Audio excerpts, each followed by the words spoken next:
歡迎收看《寰宇全世界》，帶您走進全世界。全球各地的觀眾朋友，大家好，大家平安，我是何榮。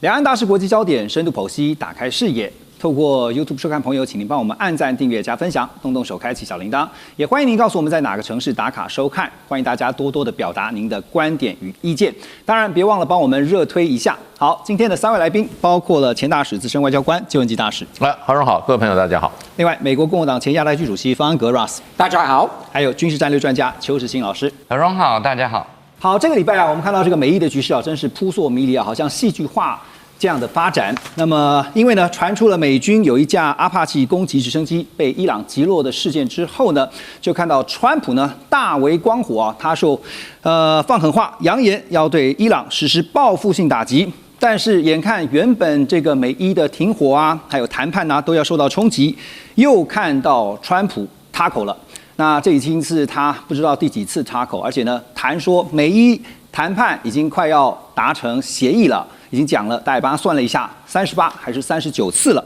好，那麼伊朗的外交部發言人也透露啊，說美伊有關最終協議的消息呢，純屬臆測，伊朗呢也沒有。還沒有針對任何協議做出最終的決定。他特別也強調，卡達、巴基斯坦是積極的調解方啊。但這個協議呢，大部分的文本早就已經敲定了，是美國不斷在改變立場。而最新的發展是，伊朗的外長阿拉奇在12號這一天證實，說這個美伊雙方的 MOU 啊，就是伊斯蘭馬巴德諒解備忘錄這個架構已經接近完成，雙方預計在未來幾天之內就會敲定，而且呢是用遠距數位的方式來完成這個協議草案的歷史性簽署。可是也警告一件事情，說以色列請不要搞破壞。那麼目前呢，根據 CNN 啊所掌握到，說這個美伊協議的內容呢，大概可能包括了什麼呢？包括了黎巴嫩在內的所有戰線，等到協議簽署之後全面停火60天，還有荷姆茲海峽立刻重新開放，伊朗也不收取任何通行費，確保能源貨物自由流動。美國呢，則會看協議的進展，還有呢，伊朗方面持續投入協商的誠意，來解除對伊朗的海上封鎖以及部分的制裁。但是呢，到底什麼時候解除呢？沒有定下日期。大家有沒有發現，有一個很重要的是，美國先前說是最重要的戰略目標，就是要解除伊朗的核武威脅。就這個濃縮鈾，竟然不用談了嗎？大使？現在有很多種說法。基本上都是傳言啊，那也可能就是這一次為什麼 MOU 啊搞了那麼久都沒有辦法最後塵埃落定的，應該就是還是這個有關濃縮鈾的問題。濃縮鈾問題過去傳了很幾種說法，就是說它移出伊朗境外，雖然有的東西移出去，剛剛談過2個國家，一個就是到俄羅斯，一個到中國大陸。對，那俄羅斯表示過歡迎。那麼中國大陸並沒有對這個傳言做出任何的這個回應。那現在一個說法就是說，可能那個濃縮鈾基本上不移出去，可是呢，伊朗會承諾啊，把它的風度降低。從現在的這個風度啊往下降，那離制作核武的這個距離是越來越遠。那至於伊朗是不是要承諾不發展核武？伊朗其實已經做了多次的承諾，他是不會發展核武。已經講過很多次了，他已經講過很多次了，只是說他要保持他這個目前有的濃縮鈾。那可能他的意思就是說，做這個非軍事用途的這個和平用途的核能的使用。所以這個部分很可能是這樣安排，要不然就是說很可能就是說做一個架構協議，把這個核武的問題啊再繼續延長，再繼續後續的談。那當然這個都是美方的透露的訊息啊，那這個訊息跟伊朗方面透露出來訊息又有一點出入，也沒有出入。伊朗的外長最新的一個聲明啊，是說伊朗對於核問題的立場並沒有太大的改變，但是只接受在境內伊朗境內稀釋處理掉這個濃縮鈾的庫存啊。那他們不會發展，但是也表明了不會放棄銷毀濃縮鈾，是這個意思嗎？對，大概就是這樣，那這個其實就某種程度來，川普會有接受的困難，就是說這跟以前10年前2010年的時候，那時候伊核協議的內容啊，事實上沒有什麼多大的差別，甚至呢，伊朗得到更好的一個條件。那所以這些部分的話，就是我覺得川普執着不前的一個很重要的原因。因為他必須要跟2010年當時奧巴馬簽的那個川普所說的歷史上最壞的一個協議。對。那如果說他的條件比歷史上最壞的協議呢，那歷史上最壞的協議就變成川普自己簽的。所以濃縮鈾的問題最後會怎麼解決 ，Ross？ 我覺得目前實在是太早，因為這個60天的 MOU 的內容我們還不知道，而且其實重點是60天以後呢，就剛剛像你們說的，要看最後的條件有沒有是等同2015年的 JCPOA 或條約。那剛剛有提到伊朗很多次說不會發展核武，但是我跟你說，伊朗政府的任何聲明比我們美國還不能相信，好不好？所以伊朗說什麼真的是不能相信。所以我真的覺得重點是最後的協定，不是60天的這個暫時的 MOU， 暫時的停火的這段期間，那最後。不管是濃縮鈾或其他的相關設備有沒有保留，那到時候才能決定，才能分析說，川普其實是沒有得到更好的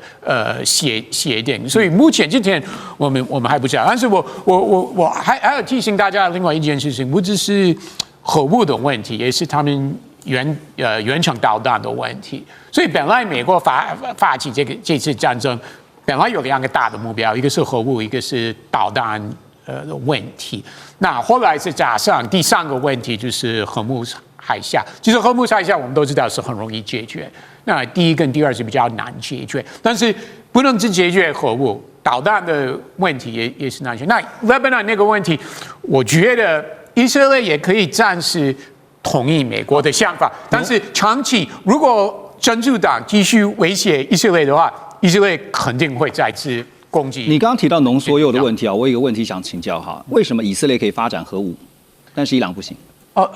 這個是很多人會問的問題。那有一個很簡單的答案方式。答案是什麼 ？The leaders of Iran are crazy。他沒有誰願意看到他們。以色列發展核武就不會 crazy。他們到目前為止有 crazy 的動作嗎？伊朗一直威脅周邊的國家，不只是威脅以色列的存在。OK， 從1979年到現在，一直造成區域的危險。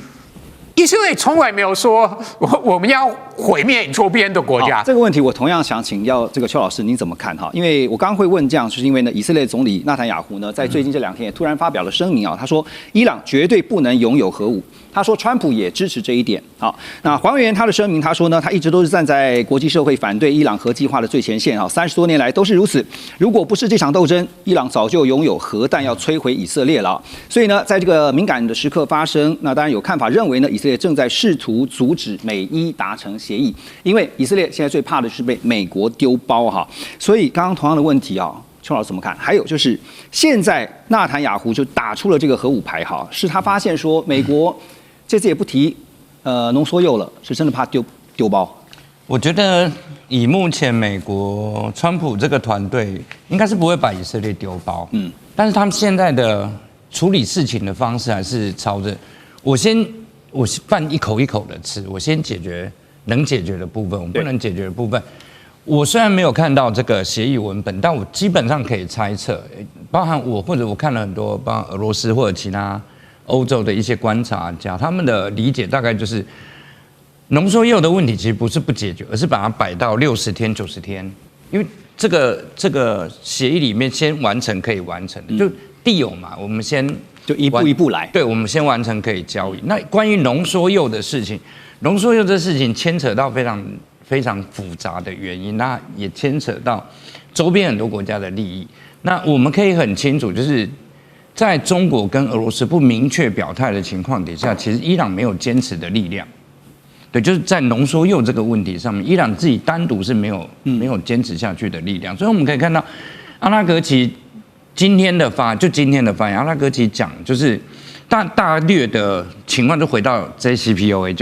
就 Ross 剛剛講，就回到 JCPOA， 因為其實在今年2月27號，其實美國跟伊朗已經有舉行過一次會談，而且在會談裡面，伊朗已經口頭承諾，伊朗放棄濃縮鈾，伊朗不發展核武，這是在2月27號其實就已經達成的，只是說現在美國跟伊朗彼此之間沒有信任的程度，伊朗講什麼美國不會相信，美國講什麼伊朗不會相信，所以也基於這個樣子，你想要一個 package 很大，然後一次搞定，我覺得這個難度比天還高，這個我認為是不現實的。那現在就是不管是伊朗還是美國，他們在經過這麼長的時間拉鋸，就是你打我一下，我打你一下，然後我們升溫降溫，升溫降溫，其實這個過程其實有意義的。大家覺得好像他的雙方很像神經病，其實不是，他們在測試彼此的長寬高，先把那個體積量出來。對，那現在大概已經大概都確定了，就是川普可以容忍到什麼程度，伊朗可以容忍到什麼程度。那接下來就是非常重要，就是文本的部分。文本的部分，為什麼伊朗外交部的發言人說其實沒有最終協議？其實文本都攤在最高精神伊朗最高精神領袖跟川普的桌上，其實已經一段時間。那現在其實主要問題是關於文字描述的部分。同一件事情，你用不同的語氣，用不同的方式描述，會讓讀的人產生不一樣的結果。其實現在雙方其實在，但是最近可以看得出来，川普真的是越來越失去他的耐性啊，所以你看到他一改再改，然後又他口哈說要打，然後又他口起来。那剛刚也提到說，為了要結束這個伊朗戰爭，因為對川普來說，其實他自己本身也有壓力。雖然他最近也說他真是愛死通膨哈，但是呢，他這禮拜呢，大家看到有一種新的策略，就是剛剛邱老師講的，一邊轟炸，那一邊呢說又要談和平。那 Politico 呢，他就指出說，川普似乎很快就放棄了這種飛彈外交哈。也聽到了美國財長 Bessent 說呢，伊朗對於波灣盟友最近所造成的損害呢，就要用伊朗的資金來抵償，而且警告說，伊朗的攻擊行動呢將會帶來嚴重的經濟後果哈。好，那對伊朗打打停停，現在又開出新的支票，跟伊朗說要拿維修費，但是伊朗聽到了，恐怕就是不會接受哈。為什麼要點頭呢？這個對伊朗來說，其實制裁會不會是美伊協議現在一個當中的當務之急 ？Russ。問題是，如果伊朗，我先不講其他方面，比如說核武方面，那制裁方面或海外資產凍結，這個問題啊，如果伊朗真的要拿到錢的話，不管是海外資產被凍結，或者日後的賣出去的石油的收入，如果他們真的要拿到現金的話，那不得不讓步，200多億美金哎，部分還是要讓步了，不管金額是多少。但是大量還是要讓步。我一直認為，伊朗攻打周邊的國家，尤其是軍事基地以外的設施，真是很愚蠢的決定，遲早要買單了。那現在周邊的國家，雖然他們希望美國跟伊朗是可以達成和平的協定，但是周邊的國家這方面不會原諒伊朗，會記得這件事情。所以至少，雖然他們自己很有錢，所以你覺得伊朗會讓步？在賠償這部分，賠償這方面一定要讓步，不得不讓步，要不然周邊國家或美方不會答應，就是這些不管是制裁或海外資產給你，伊朗真的在這方面還是要打折了，真的要打折。有一個觀察點哈，邱老師我請教你哈，因為下禮拜 G7 有峰會啊，他們也會討論。那當然最重要的是俄烏問題，可是中東問題一定也會談哈。歐洲這方面的態度，您覺得？就包括像現在這個美國跟以色列，然後呢，現在伊朗也警告了以色列，你千萬不要搞破壞。對，法國總統馬克龍已經講了嘛，在這一次的 G7 裡面邀請3個中東國家一起參加。那這次 G7 應該只有7國嘛，那這一次 G7 可能有11國，就3個中東國家外帶烏克蘭。對，那這大概就是我們。下個禮拜可以看到 G7 峰會會參加的這些國家，那裡面談的，就像和榮剛講，其實分成2個區塊，一個是關於俄烏戰爭未來，以及剛好這段時間俄烏戰場的戰線以及普丁對談判的部分，有改變原本的，有鬆動一些原本的態度，那這個都是在 G7 裡面大家必須要先統一戰線，要不然就被普丁各個擊破。那這個就是 G7 一塊要談的。那另外一個就是有關於在這次 G7 裡面已經確定會談中東的問題，但我實在不懂你在 G7 裡面談中東的問題能夠有什麼樣的效果，而且你談出來的東西，講白了，川普如果不高興，你還不如不談。那我覺得 G7 最主要因為歐洲的能源的部分實在依賴現在的中東太密切，那事實上在這從今年2月開始一直到現在，就中東的很多國家的能源其實現在壓力頗大。那其實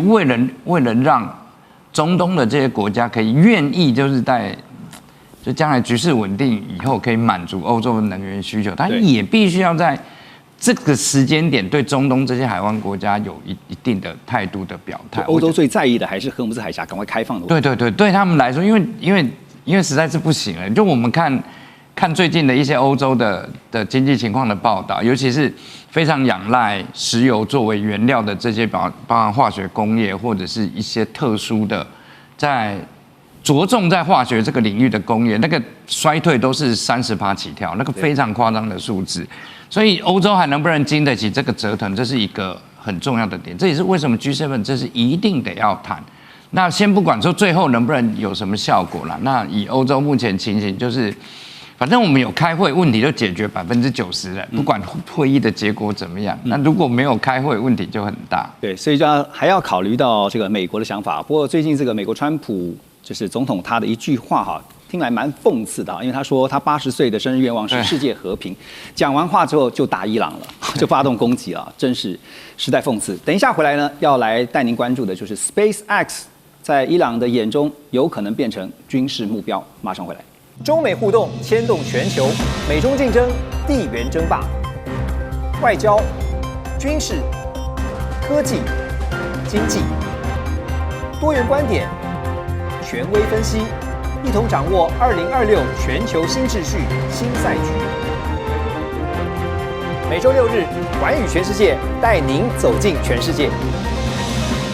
歡迎大家繼續回到寰宇全世界。這一段我們要來關注的是 SpaceX。可能會成為伊朗的軍事目標嗎？最近我們看到了 SpaceX 他們的 IPO 啊，真的是好像一個超級吸金機一樣啊，吸了非常大筆的資金。而 SpaceX 的市值呢，現在預估衝上了2.1兆美元。不過呢，最近看到了伊朗國家通訊社法爾斯新聞社他們報道說，伊朗官員正在審核要不要把馬斯克所管理的經濟控股公司在西亞地區，還有包括阿拉伯國家以及呢以色列相關的利益全部納入軍事目標的清單。這新聞還指出呢，包括位在以色列備戰領土，還有卡達、約旦、阿拉伯聯合大公國以及阿曼的星鏈地面站，以及 SpaceX 的股東阿布達比的控股公司阿法達比啊，跟這個穆巴達拉投資公司的基礎設施都在伊朗目前考量的範圍之內。當然，這個消息對於叫 IPO 的這個 SpaceX 打擊一定會有的，可是選在這個時候哈，就是 SpaceX 呢大張旗鼓的說我們要上市了，我們也吸了非常的多的資金啊。這時候呢，突然有這個新聞出來，他要宣示的意圖，我們怎麼看？大使？有一個說法就是說，他要跟這個馬斯克啊，很不喜歡的一間公司哈，就 OpenAI 啊，在爭時間。因為 OpenAI 也要做 IPO。所以他在這一次這個搶在前面，那麼事實上是非常的成功。那這個錢都是一個沒有什麼新的錢進到股票市場，有人是賣股票買他的股票，對，有機構投資人也好，機構投資或者說投資人也好，那就把他的一些資金就移到 SpaceX。那所以在這個時間點上，他搶在這個 OpenAI 之前，還有一個叫 Anthropic 啊，這幾家都很有潛力的公司啊，他搶在前面了。然後呢，就把一部分資金先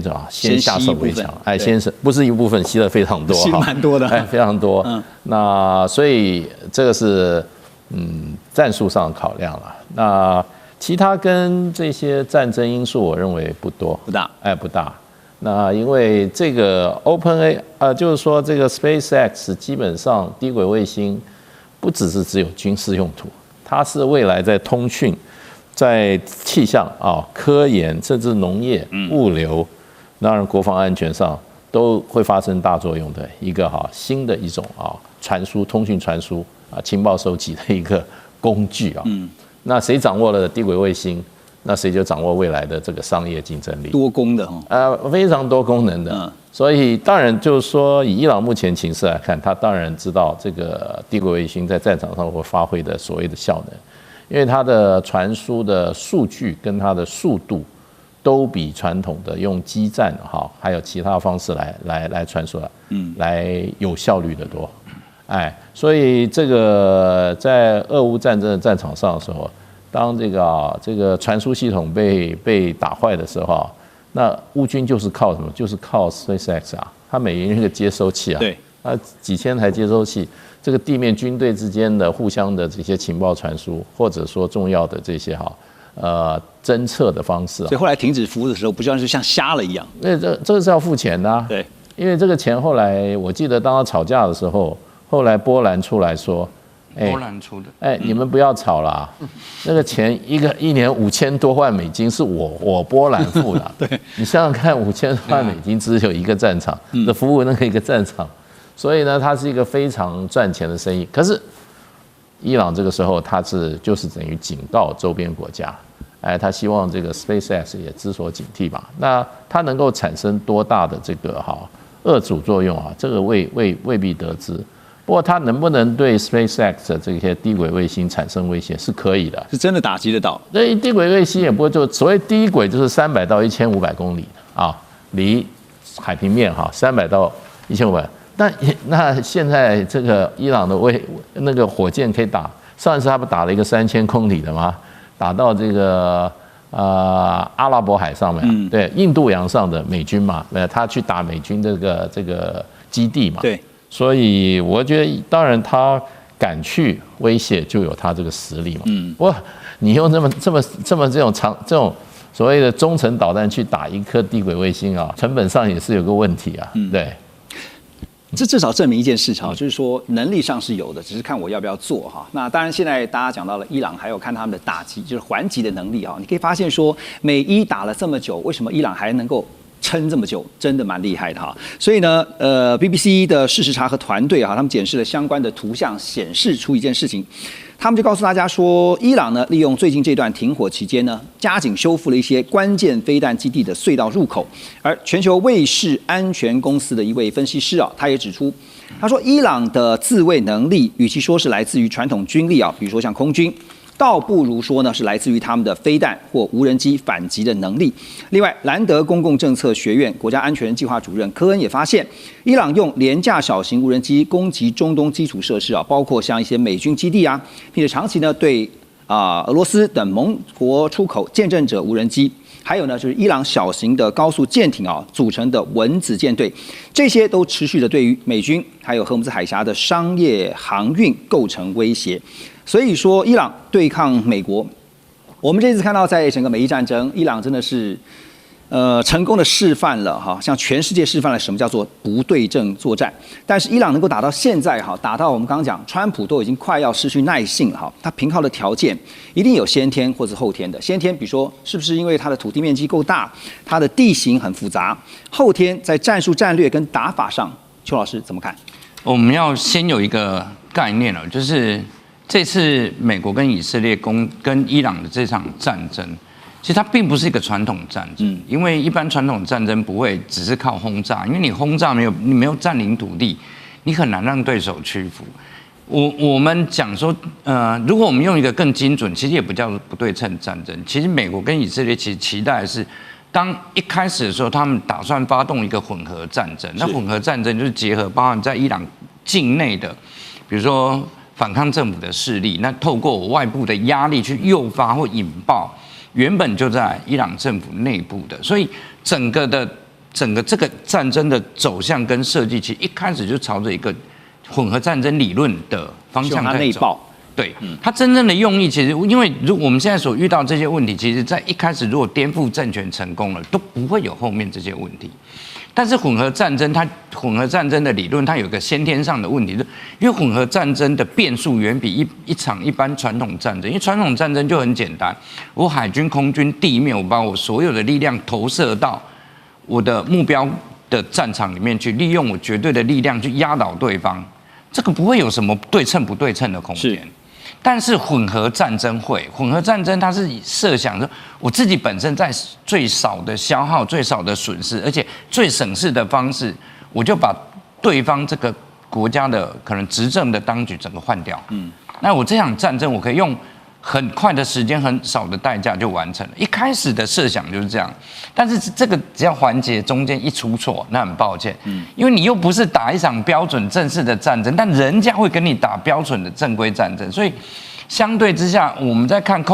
你只有空中兵力佔優勢，其他的部分你在海上，因為伊朗基本上沒海軍，但是它有荷姆茲海峽，是，但地面你又不敢真的把地面部隊擺上去，一直沒有出動地面部隊啊。對，所以你這場戰爭，其實我們與其說，伊朗向全世界示範了一個不對稱戰爭，還不如說川普向全世界示範一個，就是你還沒有把鞋子脫掉，你就一腳踩進泥巴裡面，你又想要保住鞋子，又想要離開那個泥巴，那你在做很多的決策的時候，其實是他自己困住的。可是当初在要打之前，難道都沒有想過這些事情嗎？對，所有的發動戰爭的這一方都認為他會贏得戰爭，所以他才會發動戰爭嘛。如果他覺得他會輸，他就不會打了。尤其是美國，對，世界第一強。美國就認為我這一通轟炸，伊朗就應該屈服了。他沒有想到伊朗不屈服以後會有什麼樣的情況，而且也沒有曾經中間有準備，所以他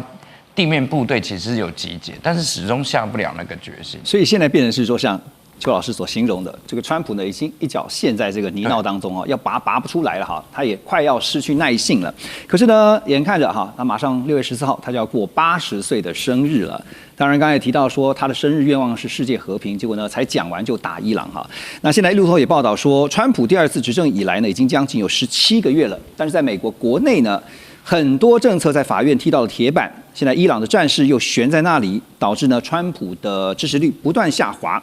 雖然川普仍然牢牢掌控他的核心支持者，就是 MAGA 那一派哈，但是國會當中的共和黨人陸續出現了反川普聲浪，而共和黨也很擔心11月舉行的期中選舉會失去參眾兩院的控制權。那這樣的話呢，川普就會提前跛腳。好，那川普的身心狀況因為已經高齡80了，也備受關注。根據路透還有 Ipsos 在2月做的民調顯示，有61%的美國民眾認為，川普年齡越大，行事越加的反覆無常。4月份也有另外一份民調顯示，多數人對川普情緒跟思維反應感到憂心。好，我們看另外一個實際的數據，5月份的 CPI 啊，這個4.2確實是一個警訊啊，因為這個代表是通膨可能會發生。通膨影響的當然就是包括美債，因為美債現在已經快要40兆了。真恐怖啊！原本我記得先前我們講到36兆，又到39兆，現在快到40兆。經濟問題不解決，川普的危機就會存在。雖然他自己說呢，他很喜歡這個通膨，但是呢，擺在眼前的實際問題，經濟啊，會影響到選舉啊。Russ。當然，川普最大的考量是經濟。雖然他2024年競選的時候，除了經濟問題之外，也常常